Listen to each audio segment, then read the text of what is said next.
Selamünaleyküm arkadaşlar. Neredeyiz? Garden çiçekçilikteyiz. Yenibosna'da garden çiçekçilik. Burası kimin? Burası benim amcamın oğullarının bugün sevgiler günüymüş. Ben de buraya gelince öğrendim.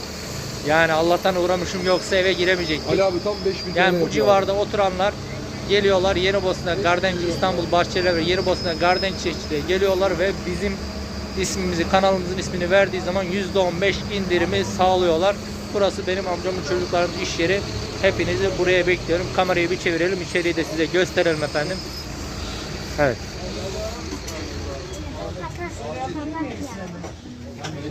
Yaptırsana aynen. Abi şundan yapsana. Şundan bir yatay. Yatay abi. Tuzuymuş abi de.